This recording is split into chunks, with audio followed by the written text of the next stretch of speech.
Alhamdulillah ketika Allah Subhanahu wa ta'ala memudahkan bagi kita untuk beribadah kepadanya. Segala sesuatunya berasal dari Allah Subhanahu wa ta'ala, dan hanya kepada Allah saja kita persembahkan setiap ibadah yang kita kerjakan. Semoga Allah Subhanahu wa ta'ala senantiasa memberikan kepada kita rahmat dan hidayatnya hingga suatu ketika kita akan kembali kepadanya. Salawat dan salam atas baginda Rasul sallallahu alaihi wa alihi wasallam, kepada para sahabat, keluarga baginda Rasul sallallahu alaihi wa alihi wasallam, tabi'in wa alaina ma'ahum bi rahmatika ya arhamar rahimin. Amin. Ayuhal ikhwah rahimakumullah, ketika sampai di negeri Hadramut, kita mendapatkan wasiat dari beliau Al-Habib Umar bin Muhammad bin Salim bin Hafid. Semoga Allah Subhanahu wa ta'ala menjaga beliau.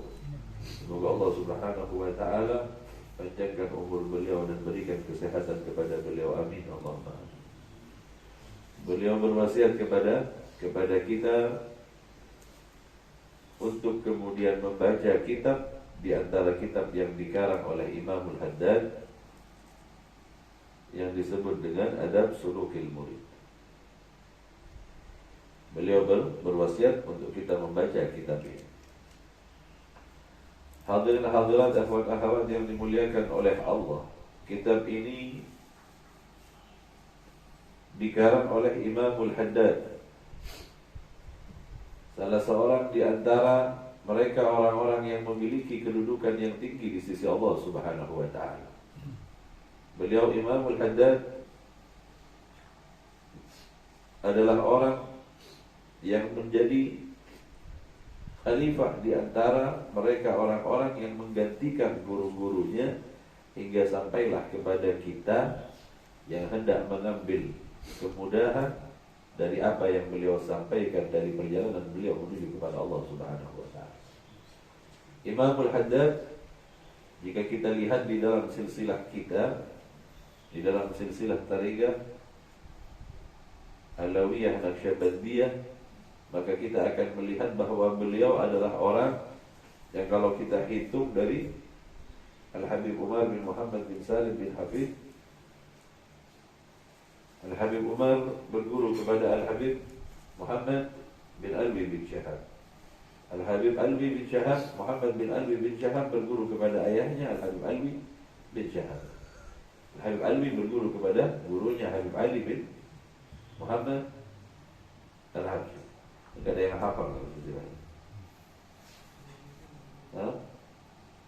Hingga kemudian Al-Habib Ali bin Muhammad bin Al-Habsyi, Muhammad bin Ali, Al-Habib Ali bin Muhammad Al-Habsyi berguru kepada gurunya Al-Habib Idrus bin Umar Idrus Al-Habsyi. Al-Habib Idrus berguru kepada gurunya Al-Habib Abdullah bin Husain bin Ta'ib. Di silsilah itu kita tahu persis sehingga bersambunglah silsilah kita ini kepada Al-Imam Abdullah bin Alawi Al-Haddad. Karena beliau ini Al-Imamul Haddad adalah orang yang memiliki kedudukan yang tinggi di sisi Allah Subhanahu wa ta'ala. Dari mana kita mengetahuinya? Dari ujian yang tiba dan datang kepadanya. Dari sejak beliau dilahirkan sampai kepada masa beliau kemudian kembali kepada Allah, begitu banyak ujian yang Allah berikan. Sehingganya ujian ini adalah patokan bagi orang yang memiliki kedudukan tinggi di sisi Allah, dan orang tadi ini betah dan bertahan di dalam ujian yang Allah berikan. Bukan kepada orang yang kemudian gak tahan dengan ujian. Berapa banyak mereka yang diuji oleh Allah Subhanahu wa ta'ala, akan tetapi kemudian mereka tidak bertahan dengan ujian tadi. Kadang-kala ia diuji oleh istrinya, kadang-kala ia diuji oleh suaminya.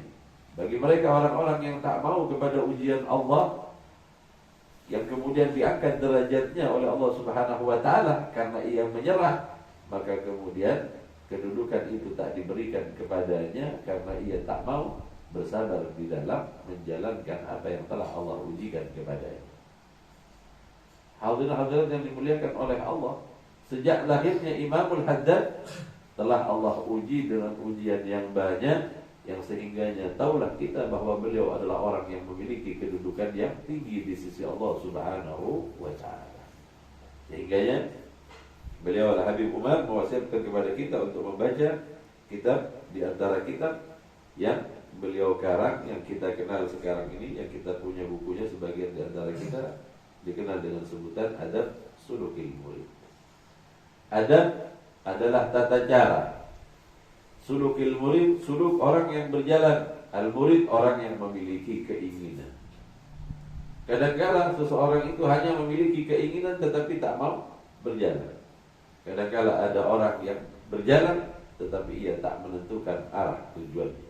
Naudzubillah wal iyadzubillah. Sehingga yang dimaksudkan adalah orang yang memiliki keinginan dan orang yang mau berjalan menuju kepada apa yang menjadi tujuan hidupnya. Kita tahu persis tujuan kita, bahwa kita akan kembali kepada Allah Subhanahu wa ta'ala. Sehingganya di dalam Al-Quran Allah menyebutkan,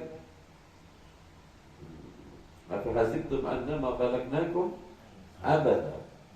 Apakah kalian mengira bahwa sesungguhnya kami menjadikan kalian dengan sia-sia? Sungguh tidak, karena kita memiliki tujuan, dan tujuan kita adalah Allah Subhanahu wa ta'ala.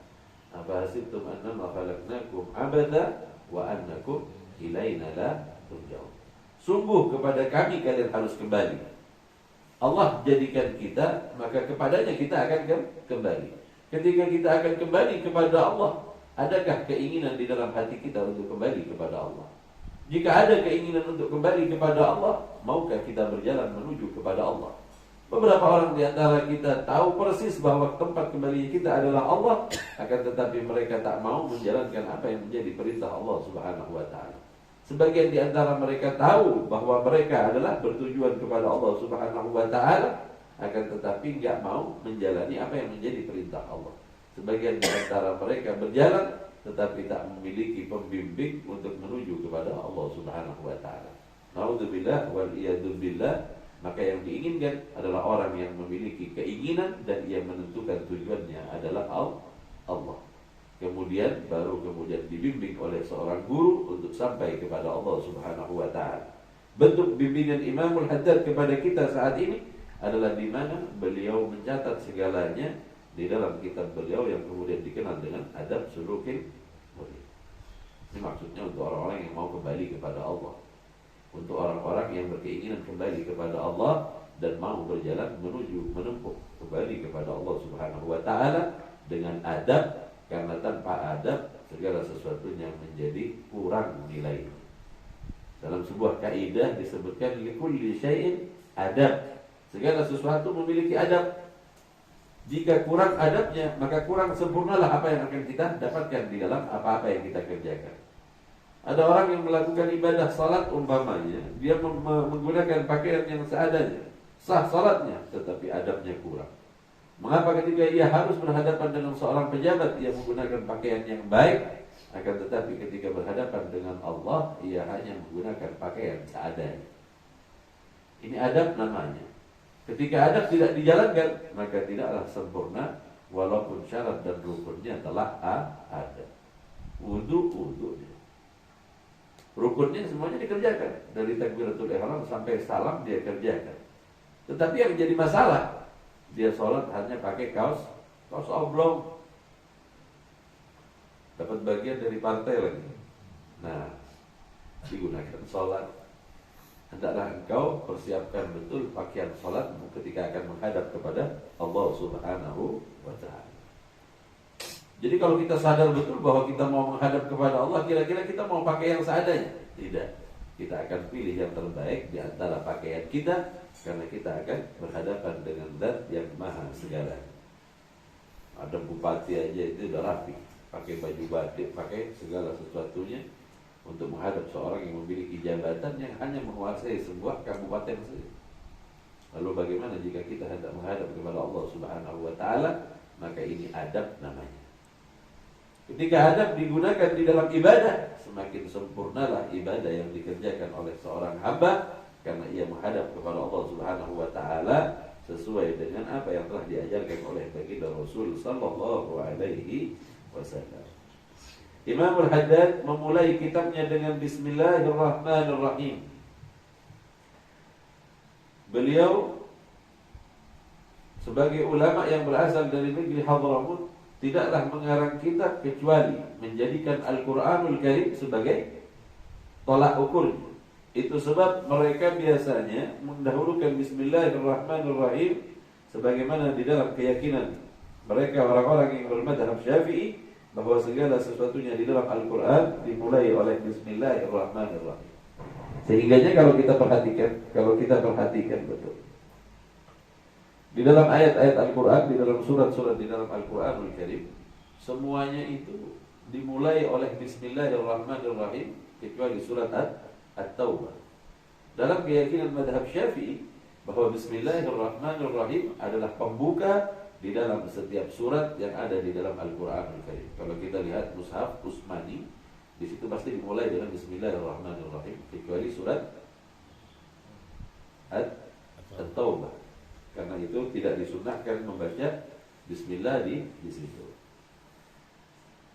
Maka Bismillahirrahmanirrahim di sini adalah bentuk ittiba'an, mengikuti Imam Haddad kepada apa yang telah disebutkan oleh Allah Subhanahu wa taala di dalam Al-Qur'anul Karim, yakni dimulai Al-Qur'an dengan ummul kitab yang kemudian dimulai dengan Bismillahirrahmanirrahim. Kemudian beliau Imam Al-Haddad mendahulukan wala haula wala quwata illa billahil aliyyil azim. Kalimat ini adalah kalimat sakti. Kalimat ini adalah kalimat yang bila kita gunakan di dalam segala sesuatu, Allah berikan keistiqomahan kepada kita. Kalimat ini adalah kalimat untuk menghalau segalanya dari keinginan hati di waktu hati ingin bermaksiat kepada Allah Subhanahu wa taala. Maksudnya gimana tuh? Jika engkau ingin menggapai keistiqomahan di dalam ibadahmu, maka ibadah yang engkau bangun, ibadah yang engkau kerjakan, senantiasalah disandarkan kepada Allah Subhanahu wa taala. Kita bisa melakukan salat berjamaah bukan karena keinginan kita saja, akan tetapi bersamaan dengan kekuatan Allah Subhanahu wa taala memberikannya kepada kita. Jangan merasa berasal dari diri kita.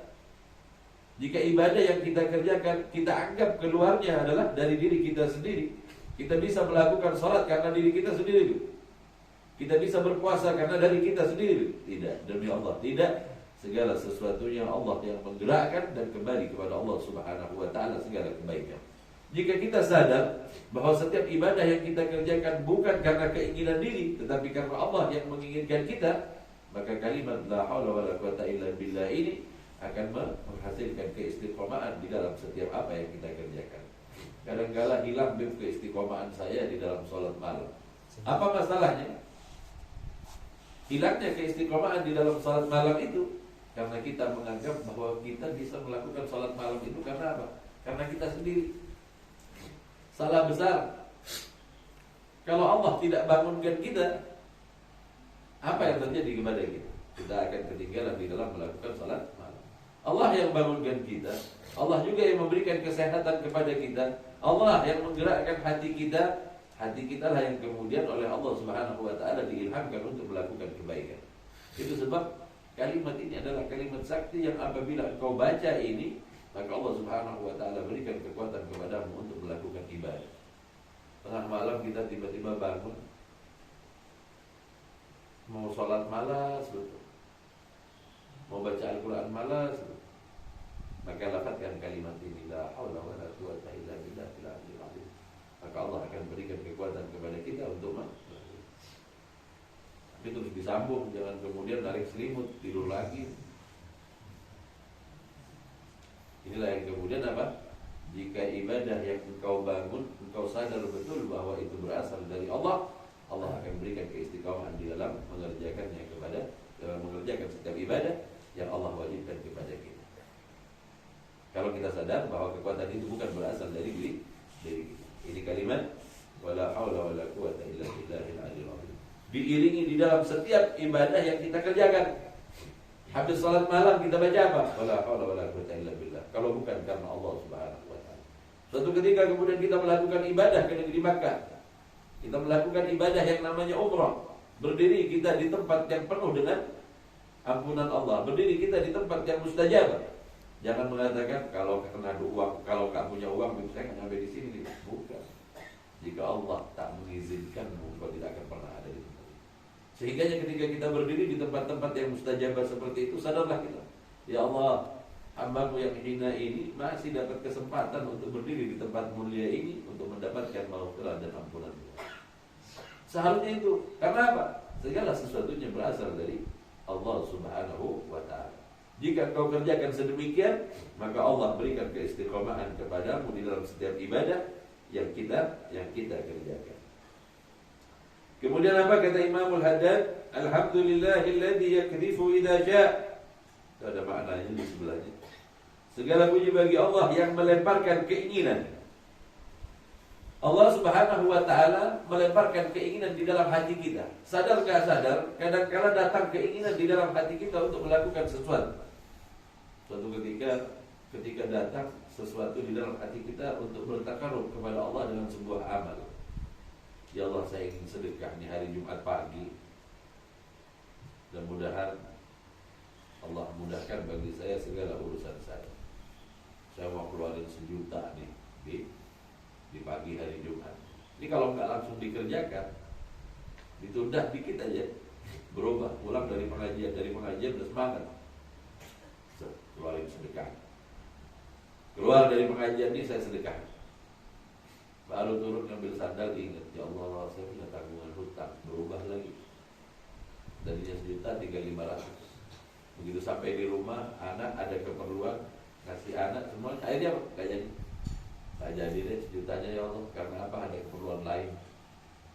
Ketika Allah lemparkan keinginan untuk bersedekah, ketika Allah lemparkan keinginan untuk membaca Al-Quran, ketika Allah lemparkan kepada kita untuk melakukan ibadah salat, maka kerjakanlah segera.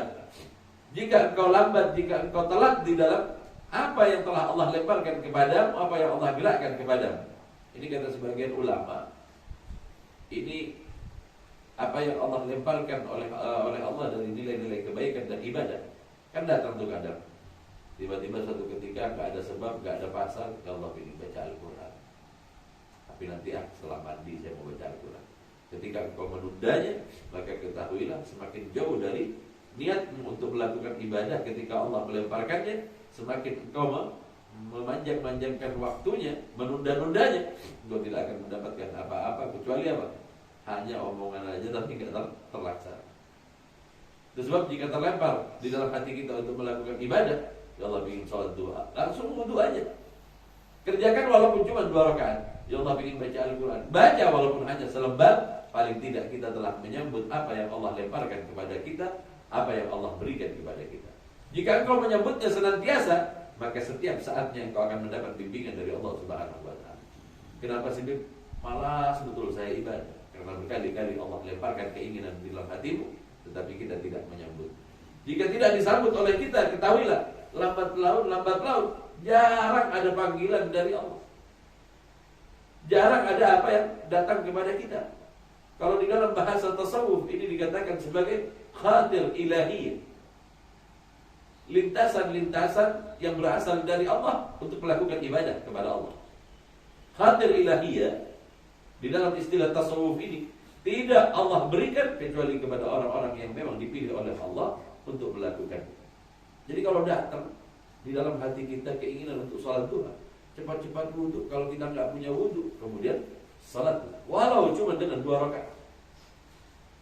Datang di hati kita ingin baca Al-Quran. Ya Allah, namanya nggak baca Al-Quran, cuma di Ramadan saja.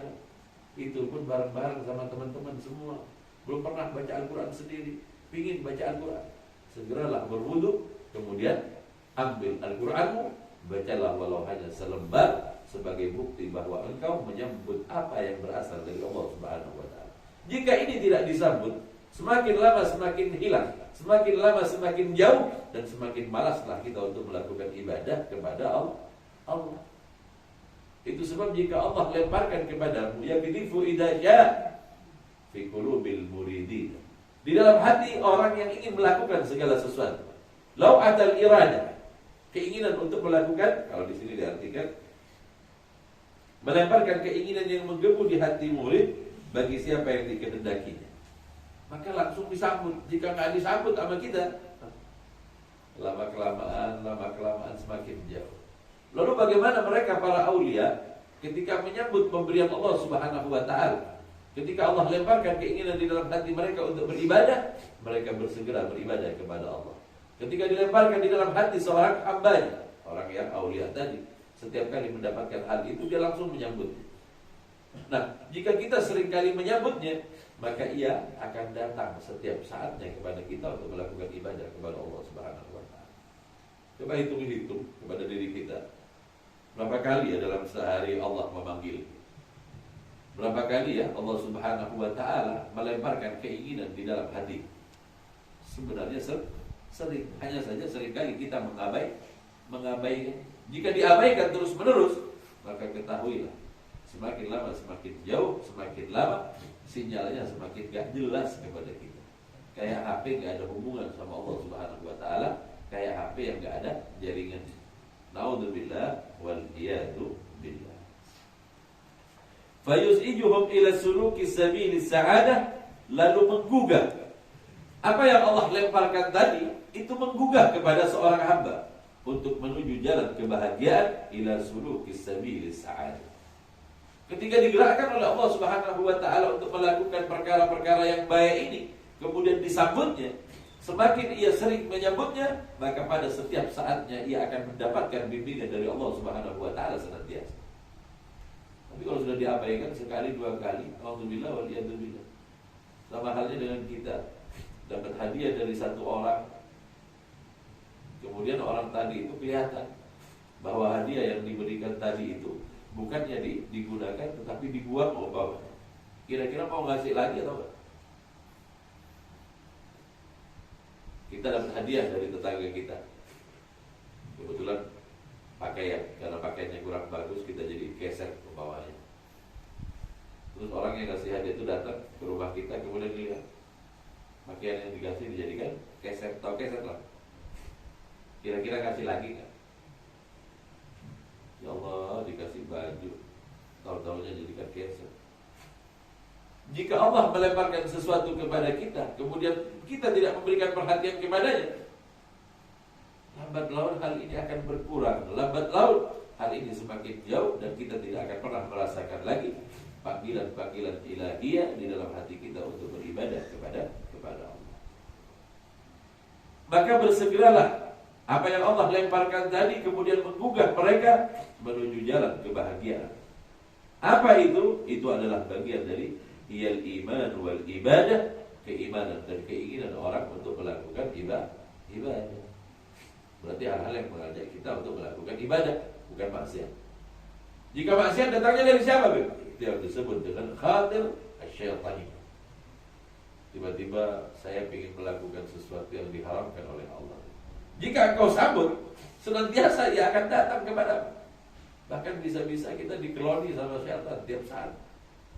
Kalau sudah sering kali menyambut panggilan syaitan, ya sudah, syaitan yang akan menjadi teman kita, dan setiap saat akan terpengaruh. Kadang-kadang tanpa sepengetahuan kita, tanpa keinginan kita membuka kadang di masa yang canggih ini, kita buka apa saja kemudian terlihat kepada sesuatu yang sifatnya maksiat.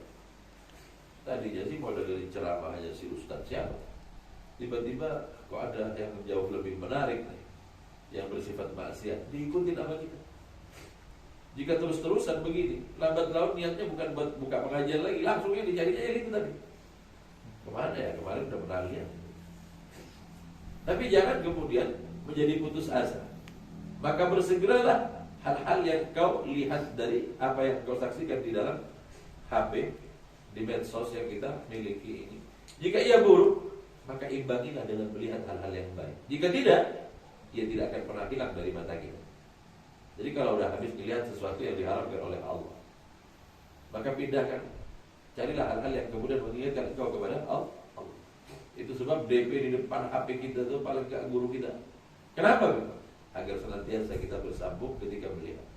Jika seseorang biasa melihat kebaikan, jika matanya melihat Ka'bah, jika matanya melihat musalah baginda Rasul sallallahu alaihi wasallam, jika orang melihat Al-Quran, kira-kira yang terbersit apa? Pastilah sebuah ibadah yang ingin dia kerjakan. Sebaliknya jika ia melihat kepada hal-hal yang demikian, jika mata sudah banyak melihat hal-hal yang diharamkan oleh Allah, bagaimana? Cepatlah pindahkan matamu kepada segala sesuatu yang mengingatkan engkau kepada Allah. Sering-sering kan melihat ulama-ulama, melihat bacaan Al-Quran, melihat Ka'bah, melihat musara baginda Rasul, maka jika engkau melihatnya, paling tidak membakar apa-apa yang telah kita lihat dari apa-apa yang bersifat maksiat. Itu sebab jika yang dimaksudkan oleh Allah Subhanahu wa taala di dalam kitab Imam Al-Haddad ini adalah segala sesuatu khatir ilahiyah, lintasan yang berasal dari Allah yang kemudian mendatangkan di dalam hati kita untuk beribadah kepada Allah. Apa-apa yang mendatangkan keimanan di dalam hati kita, itulah yang berasal dari Allah, yang Allah lemparkan di dalam hati seseorang yang memiliki keinginan untuk kembali kepada Allah Subhanahu wa taala. Wa ma huwa kullu rasmin wa ada. Keinginan yang Allah lemparkan kemudian berwujud menjadi ibadah tadi, itu awalnya penuh dengan paksaan. Dipaksa dulu apa kita? Jika tidak dipaksa, ia tidak akan melahirkan yang namanya rasmin wa ada. Kullu rasmin wa ada. Berapa banyak mereka manusia yang beribadah kepada Allah hanya terpengaruh kepada bentuk ibadahnya. Terpengaruh kepada bentuk ibadahnya. Salat harus takbiratul ihram sampai kepada salam. Sampai suatu ketika jika sudah lahir sebuah rasa di dalam ibadah, saat itu orang itu tidak lagi memperhatikan bentuk ibadah, tetapi ia menginginkan rasa di dalam apa yang ia kerjakan. Ini maksudnya rasmin wa beribadahlah kepada Allah sehingga engkau mendapatkan rasa. Ketika engkau mendapatkan rasa, sesungguhnya rasa bukanlah tujuan dari segalanya. Adalah apabila engkau melakukan ibadah itu kemudian sesuatu yang engkau nantikan untuk engkau kerjakan, sehingga engkau tak sabar untuk menunggu datangnya waktu setiap ibadah kepada Allah Subhanahu wa taala. Orang kalau ahli ibadah ingin jumpa dengan Allah, gak betah. Kapan waktunya sholat tiba? Kapan waktunya sholat tiba? Bukan balas, ya Allah, belum apa-apa udah isya. Ya Allah, belum apa-apa sudah subuh. Ya Allah, seolah-olah takut kepada waktu datangnya ini. Seolah-olah takut kepada waktu di mana datangnya untuk beribadah. Seharusnya kita menunggu waktu sholat. Allah, bentar lagi mau sholat. Alhamdulillah. Ditunggu betul waktu pertemuan dengan Allah Subhanahu wa taala. Malah sebagian orang bilangnya apa? Enggak terasa sudah zuhur. Cepatnya waktu. Pulang ke rumah sudah isya, sudah asar. Cepat betul waktu. Seolah-olah kau tak mau menghadap kepada Allah dengan panggilan waktu yang diingatkan oleh Allah Subhanahu wa taala di dalam setiap waktu kita beribadah kepada Allah Subhanahu wa taala. Wa sallallahu wa sallama. Kemudian beliau Imam Al-Haddad juga menyebutkan salawat kepada baginda Rasul sallallahu alaihi wasallam. Sayyidi ahli siyadah, baginda Rasul sallallahu alaihi wasallam adalah pemimpin segala pemimpin. Sehingga di dalam hadis baginda Rasul sallallahu alaihi wasallam menyebutkan ana sayyidu waladi Adam wala faqr. Aku adalah pemimpin umat, pemimpin keturunan Nabi Allah Adam, pemimpin umat dari keturunan Nabi Allah Adam alaihi salam tanpa harus membanggakan diri. Ini sebutan sayyidi ahli siyadah diambil dari hadis yang menyebutkan bahwa ana sayyidu waladi Adam wala faqr. Wa ala alihi wa sahbihi as-sadatil qadah, juga salawat kepada keluarga dan sahabat. Sadatil qadah, sang pemimpin dan panutan keluarga. Jadi dari keluarga dan sahabat, mereka adalah pemimpin dan panutan kita yang menyambungkan kita kepada baginda Rasul sallallahu alaihi wasallam. Sebab keluarga dan sahabat asas kepada kita, gak bisa dibuang. Melalui keduanya lah kita mendapatkan pengetahuan dari baginda Rasul. Dari keduanya lah kita mendapatkan apa-apa yang berasal dari baginda Rasul sallallahu alaihi wasallam, baik itu perkataan, perbuatan dan takrir, semuanya didapat dari dua pintu ini. Itu sebab Ahlus Sunnah wal Jamaah berpegang kuat kepada sahabat dan keluarga baginda Rasul sallallahu alaihi wasallam. Amma ba'd, faqad qala ta'ala wa huwa asdaqul qailin. Telah berfirman Allah Subhanahu wa taala, dan perkataan Allah Subhanahu wa taala adalah perkataan yang paling benar. Allah adalah zat yang maha benar. Di sini disebutkan oleh Imam Al-Haddad sebuah ayat di mana di dalam kehidupan dunia ini banyaknya kita lupa kepada Allah karena urusan persoalan dunia. Tadi kalau kita salat subuh bersama-sama lah, di situ ada permohonan Imamul Adzan untuk menjauh dari perkara-perkara dunia. Allahumma khruj, ya Allah keluarkanlah dari hati kami. Allahumma akhrij min qulubina kulla gadrin min dunya. Ya Allah keluarkanlah keinginan dan keluarkanlah di dalam hati kami ini keinginan kepada dunia. Karena apa? Di sini Imamul Haddad tahu persis bahwa yang mengganggu kita di dalam ibadah adalah persoalan dunia. Apa kata beliau menukil sebuah ayat? Man kana yuridul ajilah. Barang siapa yang menginginkan ajilah. Apa nih ajilah? Di sini disebutkan dunia. Berapa banyak yang mengganggu kita di dalam beribadah kepada Allah? Urusan dunia. Kadang-kadang kita lupa waktu karena apa? Persoalan dunia yang mengganggu kita hingga kita lupa untuk menghadap kepada Allah. Dunia yang paling banyak mengganggu kita. Kata Allah Subhanahu wa taala, "Man kana yuridul ajila ajjalna." Barang siapa yang menginginkan sesuatu yang segera, maka kami segerakan baginya. Kenapa disebut segera? Karena manusia tak pernah sabar kepada segala sesuatu yang bersifat dunia. Coba kalau lagi ada musibah, ya Allah, saya butuh pertolongan. Segera ya Allah. Bukan besok, bukan 2 hari lagi, bukan seminggu lagi, sekarang ya Allah. Jika urusan dunia pingin segera. Tapi jika urusan ibadah ditunda-tunda, naudzubillah wal iyadu billah. Berapa banyak perkataan Imamul Ghazali tentang dunia? Jadi saya ambilin di dalam kitab Ihya Ulumuddin. Wa qala sallallahu alaihi wasallam, man asbaha wad dunya akbaru hammi. Barang siapa, kata baginda Rasul, yang bangun di waktu pagi, yang jadi kesusahannya, yang jadi berat hatinya adalah urusan dunia. Bangun tidur dia, ya Allah, kayak apa hutang dia nggak selesai. Bangun tidur udah bahas hutang. Bangun tidur udah bahas tentang apa-apa yang mengganggu urusan dunianya. Falaisa minallahi fi syai', maka ia tidak akan mendapatkan apa-apa dari Allah Subhanahu wa taala. Wa alzamallahu qalbahu arba'ah hisal. Allah akan berikan di dalam hatinya 4 perkara. Orang yang kalau bangun dari tidur yang dibingungkan urusan dunia. Orang yang bangun tidur yang jadi beratnya hatinya adalah persoalan dunia. Apa yang Allah berikan kepadanya? Allah akan mewajibkan kepada dirinya untuk mendapatkan 4 perkara. Apa itu? Hamad la yaqta'u anhu abada. Senantiasa pada setiap saatnya terus dia humum hati. Kebingungan terus, sumpah terus. Naudzubillah wa iyadzubillah. Bahkan sehingganya apa? Bunuh diri. Pada akhirnya dia bunuh diri. Hanya gara-gara hutang yang melilitnya. Dia merasa sudah kebingungan, tidak tahu lagi sudah bagaimana caranya. Biar selesai nih hutang saya, nih bunuh diri. Gak taunya bangun di barzah, urusannya belum selesai. Rugi 2 kali nih. Pertama, orang yang bangun di waktu pagi, yang dia bingungkan adalah wadunya akbaru hammihi, jika dunia menjadi paling besarnya kegelisahannya, maka Allah akan berikan kepadanya 4 perkara. Apa itu? Kesumpekan yang tidak akan pernah putus. Ini yang pertama. Yang kedua, wa syughlan la yatafarragh minhu abada. Dibuat sibuk oleh Allah Subhanahu wa taala sehingga tidak ada waktu kayaknya. Hampir setiap saatnya seolah-olah dikejar oleh hal-hal yang bersifat dunia. Dibuat sibuk oleh Allah, dibuat sumpek tiap hari oleh Allah Subhanahu wa taala. Wa faqran la yablughu ghinahu abadan, dan Allah berikan kemiskinan kepadanya dan tidak akan pernah ia kaya sama sekali. Enggak, dia orang kaya. Iya, ada orang kaya yang senantiasa dikejar-kejar oleh hutang.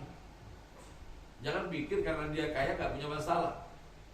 Jangan pikir karena miskin kemudian enaknya orang miskin enggak ada masalah.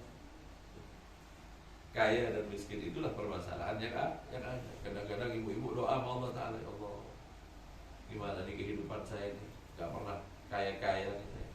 Ketika Allah berikan kaya kepadanya, maka kekayaan itu kemudian menjadi ujian bagi diri.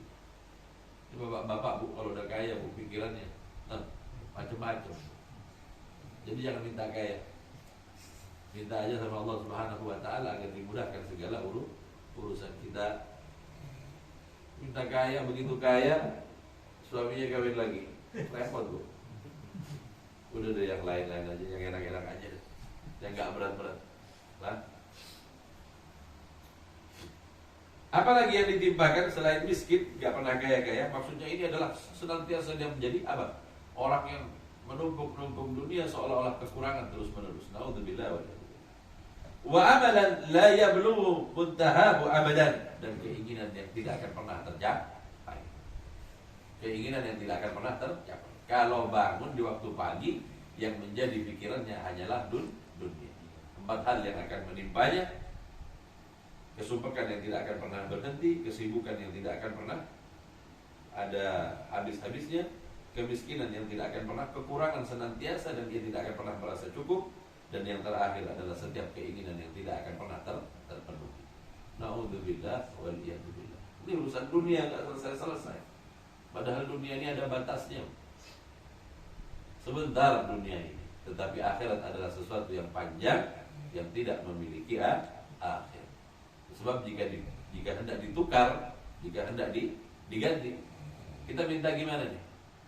Minta dunia yang enak atau akhirat yang enak? Minta dua-duanya enak. Jika kedua-duanya enak, maka engkau harus berusaha sungguh-sungguh berusaha. Itu yang diminta di dalam doa sapu jagat kita. Rabbana atina fid dunya hasanah wa fil akhirati hasanah. Ya Allah, di dunia enak, di akhirat enak. Ya Allah, di dunia hidup kaya raya, semuanya ada, mati masuk surga. Mudah-mudahan begitu. Tapi kalau nggak nyampe, biasanya dunia ini, ketika dunia datang kepada kita, dengan sendirinya akhirat semakin jauh. Carikan kepada saya orang kaya yang ahli ibadah. Nggak ada. Sibuk sama dagangannya, sibuk sama segala sesuatunya, sampai-sampai nggak punya waktu untuk ibadah kepada Allah Subhanahu Wa Taala. Naudzubillah wa liyadzubillah.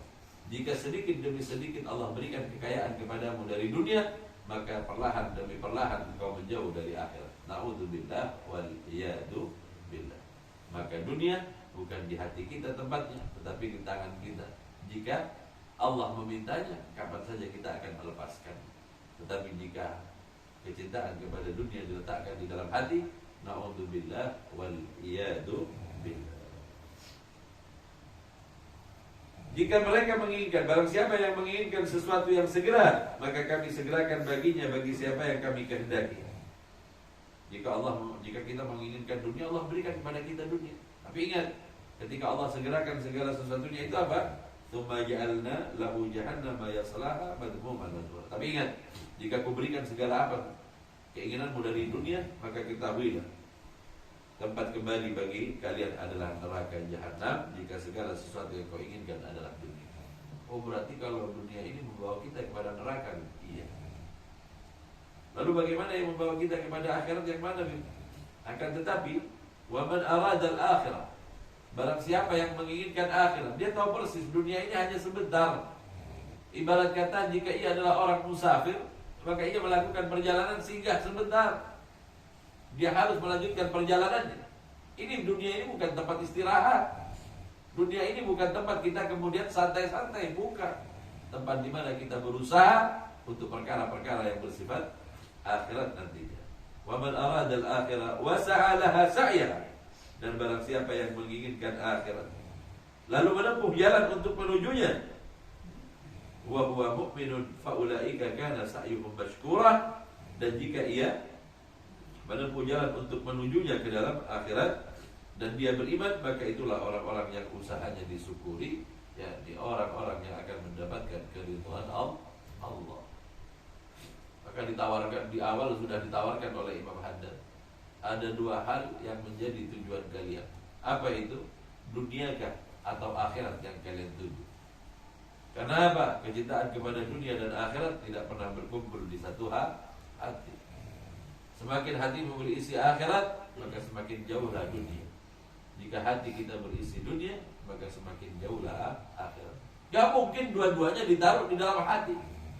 Di mana engkau letakkan kecintaan di dalam hatimu kepada dunia atau akhirat? Jika akhirat yang menjadi tujuanmu, engkau sudah benar, kita sudah tepat, dan kita akan berjalan menuju kepada Allah untuk meraih. Ini ada orang, dia tahu persis bahwa akhirat adalah tujuan akhirnya, tapi apa yang menjadi perintah Allah nggak dijalankan. Orang gila namanya. Dia menginginkan sesuatu tapi nggak berusaha. Dia melihat begini, ada pohon mangga, ya Allah pingin rujaan, tapi dia nggak berusaha. Akhirnya dia duduk-duduk sambil menghayal lagi buat pelepahnya, makan pincuk kata orang sini lah. Mangganya ada di depan, dihayal aja. Ya akhirnya cuma ngiler aja deh. Makan nggak makan cuma ngiler. Jika kau menginginkannya, cepat-cepat ambil kayu untuk mengambil. Nah ini usaha kita untuk mendapatkannya. Ketika kita menginginkan akhirat, maka apa yang telah Rasulullah ajarkan kepada kita di dalam kitab Allah, jalankan, berarti kita adalah orang yang menginginkan. Ada orang yang menginginkan tetapi tidak berjalan. Ada orang yang berjalan tetapi tak tahu tujuannya. Naudzubillah wal iyadzubillah. Maka semoga Allah Subhanahu wa taala menjadikan kita orang yang menjadikan akhirat sebagai tujuan kita, dan Allah berikan kekuatan kepada kita untuk meraihnya, untuk mendapatkannya. Maka Imam Al-Haddad mengajarkan kita tentang bagaimana memperoleh akhirat, dan dunia adalah perkara yang sementara, yang ia hanya digunakan sebagai alat untuk mendukung kita kembali ke negeri akhirat. Semoga Allah Subhanahu wa taala mudahkan kepada kita. Semoga Allah letakkan kecintaan kepada akhirat di dalam hati kita, dan Allah jadikan dunia hanya sebagai sesuatu yang sementara, dan Allah berikan kepada kita kekuatan untuk menjauhi dunia, dan Allah berikan kepada kita kekuatan untuk mendapatkan akhirat. Amin Allahumma amin. Ini yang bisa saya sampaikan di pertemuan pertama. Nanti di pertemuan kedua kita akan sambung lagi. Di wadah siapa di pertemuan kedua? Di Haji Rasidalah nanti.